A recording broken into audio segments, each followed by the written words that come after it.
বাঙালি জীবন মানে 12 মাসে 13 পার্বণ লেগেই রয়েছে। এই দেখুন কিছুদিন আগে সরস্বতী পুজো গেল, দেখতে দেখতে শিবরাত্রিও চলে এলো। আর সব পুজো রকম আলাদা হলেই কী হবে, একটা জিনিস কিন্তু একদম কমন, সেটা হলো মিষ্টি। মিষ্টি ছাড়া বাঙালি পুজো একদমই অসম্পূর্ণ। তো আজকে আমি আপনাদের আমার এসডি অফিসিয়াল বেঙ্গলি ব্লগে এরকমই একটা দারুণ মিষ্টি রেসিপি শেয়ার করতে চলেছি, নারকোলের সন্দেশ।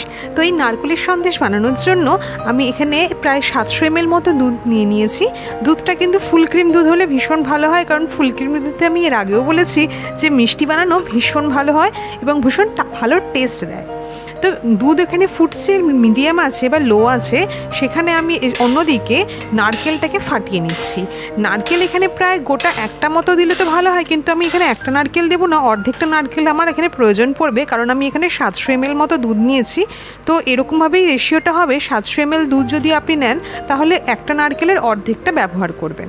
আর যদি আপনি পরিমাণ বাড়াতে চান তাহলে গোটা নারকেল নিলে আপনি দুধের পরিমাণটা 1 লিটার থেকে 1.5 লিটারের পরিমাণে করে দেবেন। নাহলে কিন্তু পুরো সন্দেশটা একদম নারকেল নারকেল হবে, আর যেই রকম টেস্ট আমি এখানে দেখাবো সেরকম একেবারেই হবে না। তো আমি এখানে নারকেলটাকে ভালো করে ছিলে নিয়েছি এবং নারকেলের যে পেছনে কালো অংশটা সেটাকেও ছাড়িয়ে ভালো করে পেস্ট করে নিয়েছি। আপনারা চাইলে নারকেলটাকে কুড়িয়েও নিতে পারেন, কিন্তু কোড়ালে যে এই দেখুন এই যে টেক্সচারটা যেটা মিক্সিতে বাটার পর হয়েছে, যে একটু দানা দানা হালকা হালকা যে রয়েছে সেরকম কিন্তু আসবে না। তো আপনাকে সেই শিলনোড়াতে একটু হলেও বাটতে হবে। তো আমি এখানে মিক্সিতে একটু ঘুরিয়ে নেওয়ার পরে অন্যদিকে আমি দেখছি দুধটা আমার একদম বেশ ঘন হয়ে এসছে। মানে দুধটা কতটা ঘন করবেন সেটা আপনাদের জানিয়ে দিই। যদি 4 কাপ দুধ নেন তাহলে সেটা ফুটে ফুটে 3 কাপ বা 2.5 কাপের এসে দাঁড়াবে। মানে এরকম পরিমাণে যখন দুধটা ঘন হয়ে আসবে তখন কুড়িয়ে রাখা বা পেস্ট করে রাখা যে নারকেলগুলো সেটা আমি এর মধ্যে দিয়ে দেবো। এবার কিন্তু খুব ভালো করে এটাকে নাড়তে হবে এবং কনস্ট্যান্টলি কিন্তু নেড়ে যেতে হবে যতক্ষণ পর্যন্ত না এটা একটা মণ্ডর মতো তৈরি হয়।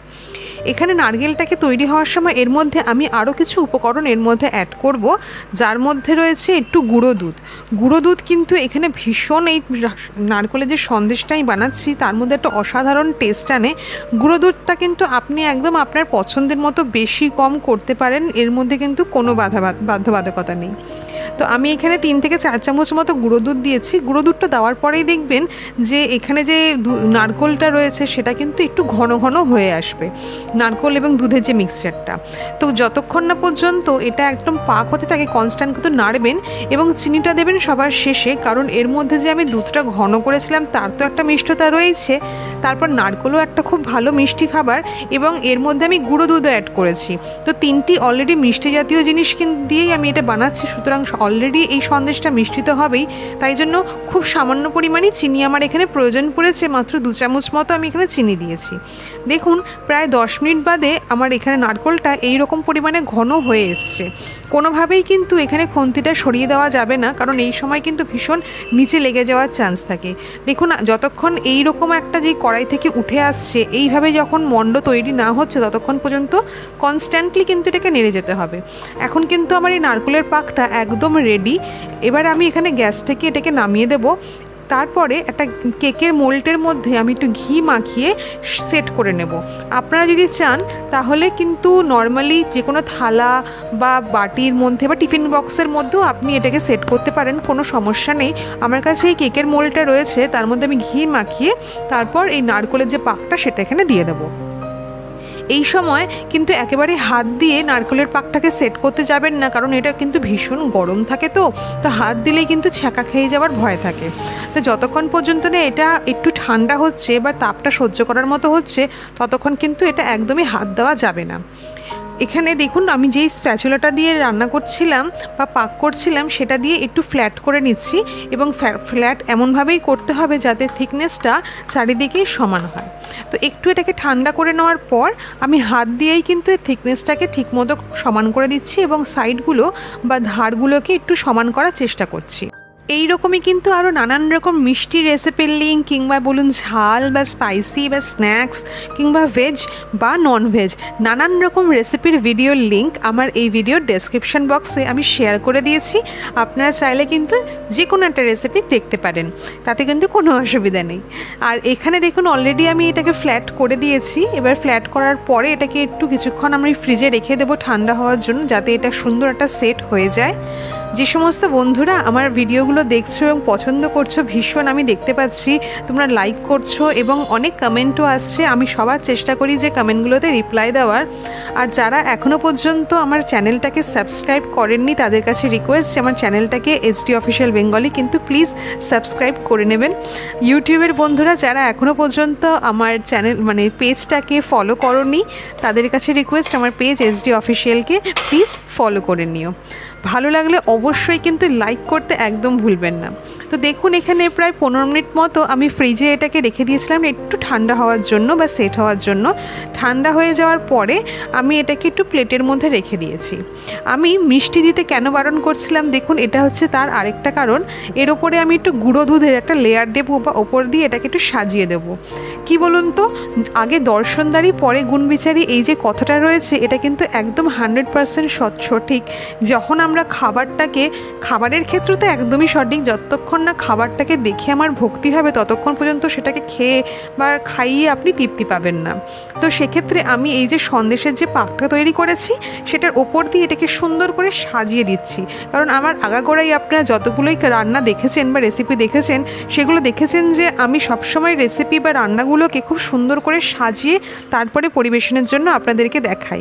তো এটার ক্ষেত্রেও আমি কোনো রকম ব্যতিক্রম করব না। তো আমি এখানে রান্নাটা বা পাকটার ওপরে নারকেলের ওপরে একটা লেয়ার দিচ্ছি, সেটা গুঁড়ো দুধ খেতে সবাই ভালোবাসে এবং আমি তো ভীষণই ভালোবাসি। তো এবার এটাকে সুন্দর করে বরফির আকারে আমি কেটে নেব। এগুলো কি বলুন তো, আমি অনেক ছোটোবেলায় মাকে দেখতাম যে যখন কোনো খাবার আমরা খেতে চাইতাম না তখন মা নানান রকমের ওই সেম রান্নাই একটু অন্যরকমভাবে তৈরি করে আর একটু অন্যরকমভাবে সাজিয়ে আমাদেরকে দিয়ে দিত। তো সেখান থেকেই এই ইন্সপিরেশনগুলো আমি পাই যে একই জিনিস বিভিন্ন রকমভাবে বা একটু অন্য পদ্ধতিতে তৈরি করলেই সেটা কি সুন্দরই না দেখতে হয়ে যায় এবং কি সুন্দরই না হয় তার টেস্টটা, আর একদম অন্যরকমভাবে রিপ্রেজেন্ট করলে তো তার কোনো কথাই নেই। তো আমি একে একে এখানে যে নারকেলের যে সন্দেশটাকে সেটা সুন্দর করে টুকরো টুকরো করে নিচ্ছি এবং একটু শার্প নাইফ দিয়েই কাটার চেষ্টা করবেন, না হলে কিন্তু অসুবিধা হতে পারে। তো আমার এখানে একে একে সমস্তটাই সন্দেশ তৈরি হয়ে গেছে, দেখুন কি সুন্দর লাগছে। এবং আবারও আমি বলছি যে নারকেলের সন্দেশটাকে আমি একটু সাজাচ্ছি। তো এখানে আমি একটু কেশরি যে রঙটা থাকে যেটাকে আমরা ফুড কালার বলি, সেটা আপনারা যদি চান তো একটুখানি আমি এখান থেকে তো ওপরে একটু গোল গোল করে সাজিয়ে দিচ্ছি। আপনারা চাইলে এটাকে অ্যাভয়েড করতেও পারেন, কোনো অসুবিধা নেই। এটা সম্পূর্ণ আপনাদের নিজস্ব চয়েস। আমার এটা দেখতে ভালো লাগবে বলে আমি এটা এভাবে সাজাচ্ছি এবং এর ওপরে আমি একটা করে কাজু বাদাম লাগিয়ে দিচ্ছি বা বসিয়ে দিচ্ছি, যে যার জন্য সন্দেশটা কিন্তু একদম অ্যাকিউরেট দোকানের সন্দেশের মতো দেখতে লাগছে। কিন্তু দোকানে বিশ্বাস করুন এইরকম স্বাদের সন্দেশ আমার মনে হয় না কোনো দোকানেই আপনি পাবেন। একদম ঘরোয়া স্বাদ, একদম ঘরোয়া ফ্লেভার এবং একদম পিওর যেগুলো জিনিস সেগুলো দিয়ে তৈরি করা হয়েছে এই সন্দেশ। এই আগামী শিবরাত্রিতে আপনি ভগবানের জন্য বা শিব ঠাকুরের জন্য এইরকম সন্দেশ বাড়িতে বানিয়ে পরিবেশন করুন ঠাকুরকে এবং ভোগে এই সন্দেশ নিবেদন করুন এবং বাড়ির সবাইকে ভীষণ আনন্দের সাথে এই প্রসাদ হিসেবে এই সন্দেশকে খাওয়ান, দেখবেন সবাই ভীষণ তৃপ্তি পাবেন। এবং এই রেসিপিটা আপনাদের কেমন লাগলো সেটা কিন্তু অবশ্যই আমাকে কমেন্ট বক্সে লিখে জানাতে ভুলবেন না। আমার কিন্তু ভীষণ ভালো লাগে আপনাদের কমেন্টগুলো পড়তে। এই সন্দেশটা দেখুন কতটা সুন্দর হয়েছে দেখতে তো অপূর্ব লাগছে আমার। আপনারা জানাবেন যে কেমন হয়েছে এবং ততটাই সুন্দর হয়েছে। এটা নরম, দেখুন একদম নারকেলের সন্দেশ বলে কেউ বুঝতেই পারবেন না, এতটাই সুন্দর এটা দেখতে হয়েছে আর খেয়ে টেস্ট তো অপূর্ব। আমি তো দারুণ এনজয় করছি, আপনারাও করবেন। আজকের মতো তাহলে আসি, টাটা।